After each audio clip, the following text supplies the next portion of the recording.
That one of the biggest problems I see beginner copywriters like myself make is they treat.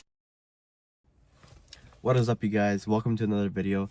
Today I just want to talk about copywriting, why it's the business model I chose, the things I've been learning, and my plans moving forward. So for those of you who don't know, copywriting is sales to many, but it's written.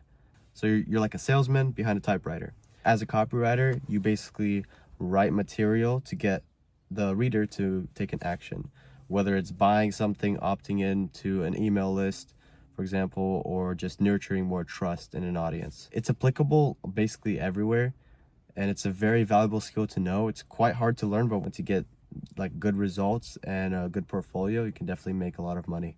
So I was studying copywriting for quite a few months now, just trying to understand the psychology behind it, trying to understand how to run it as a business, like as a freelance business, and trying to get results for clients. I do have one client currently. I'm working with them for free, but I want to get some results before going for higher paying clients so that I have something to prove my value with. And this hoodie that I'm wearing right now is actually a product from my client. So he has an e-com store, and I'm just running some emails for him, and I'm diving into ad scripts as well. But it's mostly for experience. I might get paid later in the future, but that's like depending on what I can do for him. But as of now, I'm in close connections with a successful marketer, and he's helping to coach me, give me advice on how to move forward with outreach systems, market research, things like that, building an offer. So I'm getting really deep into structuring this whole thing as a business, because I understand like the psychology of writing, but running it as a business, getting, how to get clients, how to fulfill them, how to get them results, how to maintain clients, things like that. Those are all things I'm quite new to, so I'm really glad that I have access to someone like that.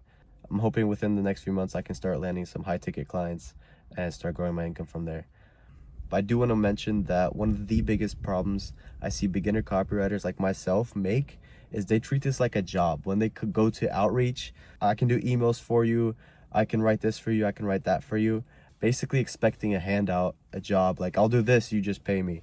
And they're putting money first. But the reason why my coach was so successful is the fact that he became a problem solver. So he's not just saying, I have this service I can do for you. He guaranteed a result. His job was to get that result, whether it branches out of his skill or not, he would get that done. So that's why he's like a full-fledged marketer and not just a copywriter. So he's not looking for a job, he's looking for more like a partnership with the business that he's outreaching to. And that has done very well for him. That's why he can do rev share deals, things like that. And that's another reason why the businesses he works with trust him and why they recommend him to their friends. So that's why I believe becoming a problem solver and showing your value first instead of asking for money is the best way to stand out in this age of digital marketing. So with that one client I mentioned previously, he's actually a friend of mine. And that's why I believe warm outreach is the best way to start, because if you already have connections and you know people, they'll trust you, they'll give you a chance, and you can get testimonials from them and experience, things that you can show as you're beginning, because you can't outreach to people with no results. So I would highly recommend starting with warm outreach before sending cold DMs to business owners who don't know you. And here are a few of the lessons I've learned so far as I've been studying copywriting. One of the most important things is to put yourself into the perspective of the reader. As they're reading your copy, it needs to answer the question, what's in it for them? You have to understand the things that they think and feel so that you better understand how to present the product or service that you're trying to sell. Also, do not mention features without benefits. If you're talking about the features that a product has, no one cares about that as much as what the product can do for them. So if you mention a feature, back it up with a benefit. So for example, this hoodie has no strings. So in an email, you could have just written, it's a stringless hoodie, or you could write, we engineered this hoodie to be as luxurious as possible. No annoying strings in the hood that whip you in the face whenever it's windy outside. Something like that, where you basically present a benefit and prove why this feature is useful, why they should buy the product. So as a general rule in copywriting and outreach as well, you always have to put the other person first. Prove to them why either listening to your outreach or buying the product or opting into the email list, why it's useful for them. No one cares about fancy words or anything. You just got to prove to them that the action you want them to take is in their own favor.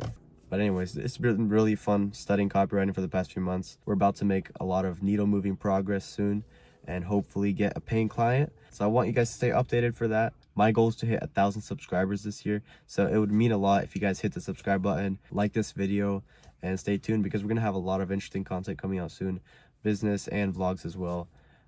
because this summer is about to be crazy. And outside of YouTube, I still got a lot of crazy goals I want to hit. Hitting 10K a month with copywriting, buying my dream car, moving out, and I don't know if I'll be able to hit them all, honestly. Times have been really tough.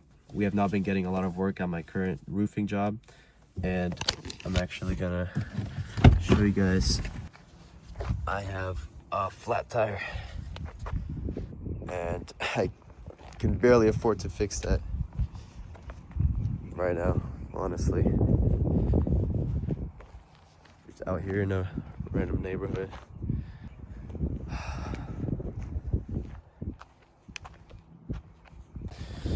It is what it is. And we're leaving it behind. We're walking home. And my phone's at like 4%. Can't get any better than this, but soon that will be an M4.